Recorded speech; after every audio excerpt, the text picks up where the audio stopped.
Mesdames, Messieurs, bonjour et bienvenue sur Bourse News. J'ai le plaisir aujourd'hui d'accueillir Anwar Ben Ammar, directeur général de Naql Automobile, pour parler du contexte dans lequel évolue cette entreprise si particulière, parce que c'est l'unique entreprise à bénéficier de cette fameuse double cotation, aussi bien au Maroc et en Tunisie. On parlera de l'état de santé de la société, mais également de ses perspectives.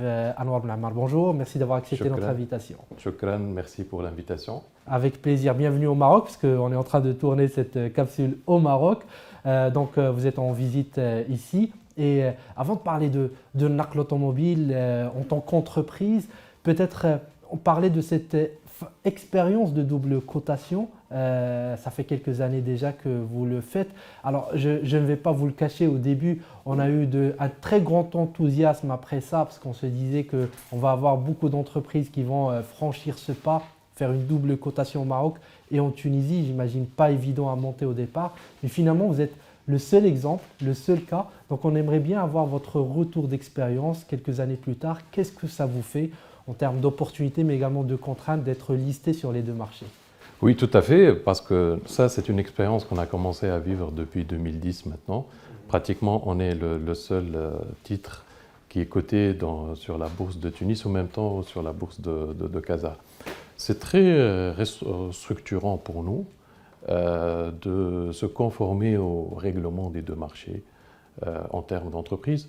La bourse de Casa nous a apporté beaucoup de choses sur notre restructuration, notre façon de faire, et surtout, nous sommes pratiquement les premiers à appliquer les normes IFRS. Déjà, ce sont des normes qui sont maintenant très discutées en Tunisie, beaucoup d'entreprises s'ils veulent, et là, notre expérience d'être coté sur Casa, c'est que nous sommes entrés dans ces types de normes depuis maintenant une dizaine d'années, et nous conformons tous aux exigences de la bourse de Casa, comme dans la bourse de Tunis.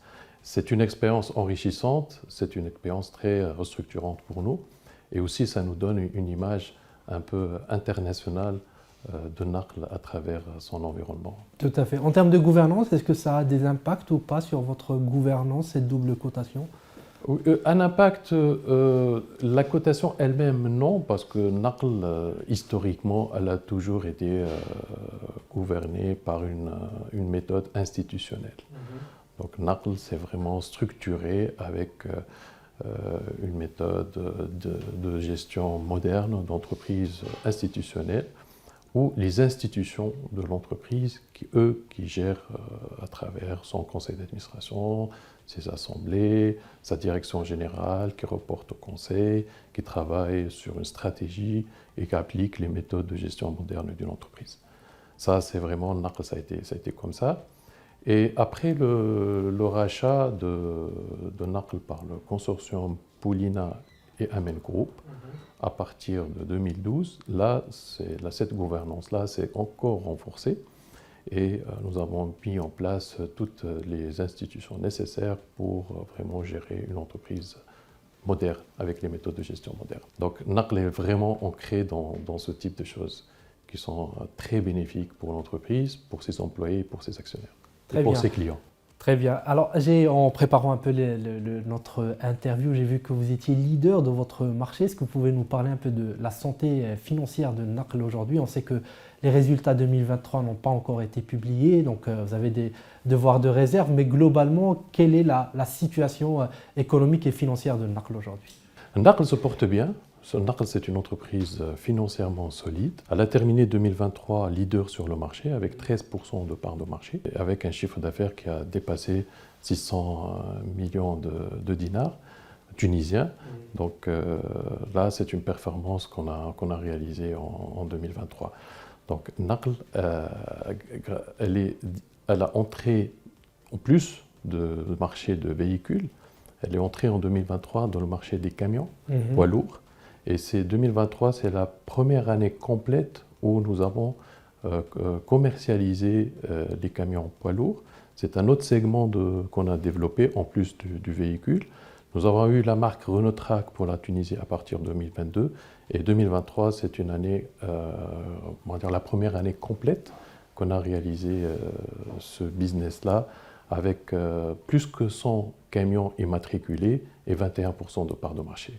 Donc c'est vraiment, 2023 pour nous, c'était une année exceptionnelle dans la mesure où elle nous encourage à préparer aussi les années à venir, qu'on espère aussi bonnes années. Bah, très bien, vous me tendez la perche pour parler un peu de vos perspectives. Juste peut-être un rappel, 600 millions de dinars de chiffre d'affaires, ça doit être à peu près 900 millions de dirhams, n'est-ce pas? On est dans cet ordre-là.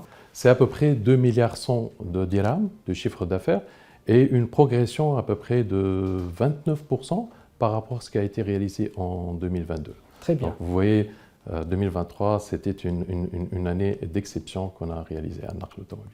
Très bien. En termes de perspective, maintenant, comment voyez-vous l'avenir proche? On voit l'avenir très prometteur pour Naql. Comme j'ai dit, c'est en parallèle du business du véhicule.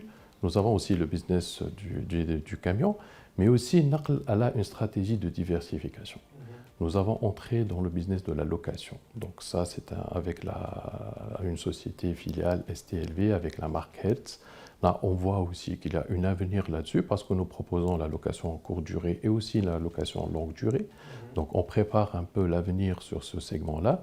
Naql aussi, elle a commencé à offrir de la voiture d'occasion. Donc on achète et on vend les voitures d'occasion. Donc c'est toute marque confondue. Ça, c'est vraiment, on commence à préparer pour l'avenir ou le jour où ce marché-là deviendra intéressant pour nous. Donc, on mise sur ça. Le marché du camion, ça, c'est ce qu'on appelle le P2B business. Ça, c'est vraiment très prometteur pour Naql. Nous avons toute une stratégie pour encore percer ce marché-là et travailler pour qu'on soit leader aussi comme on était pour l'automobile. Donc ça, c'est vraiment la diversification qu'on a en termes de produits. N'oubliez pas qu'il y a aussi une marge de manœuvre pour les pièces de rechange aussi, sur lequel nous avons fait des gros investissements et nous comptons aussi à le renforcer et renforcer le service après-vente qu'on a sur le territoire tunisien. Donc ça vraiment, ce sont des secteurs qui orbitent autour de la vente, disons, de l'automobile et la vente de la voiture neuve. Très bien, donc confiant sur le potentiel. Nous sommes très confiants sur le potentiel et là, l'entreprise elle est bien positionnée pour vraiment avoir de la croissance et vraiment percer les challenges à venir. Très bien. Bah écoutez, en tout cas, merci pour votre ouverture sur le public d'investisseurs marocains en acceptant de répondre à nos questions. Anouar Ben Ammar, je rappelle que vous êtes directeur général de Naql Automobile. Merci. Merci beaucoup.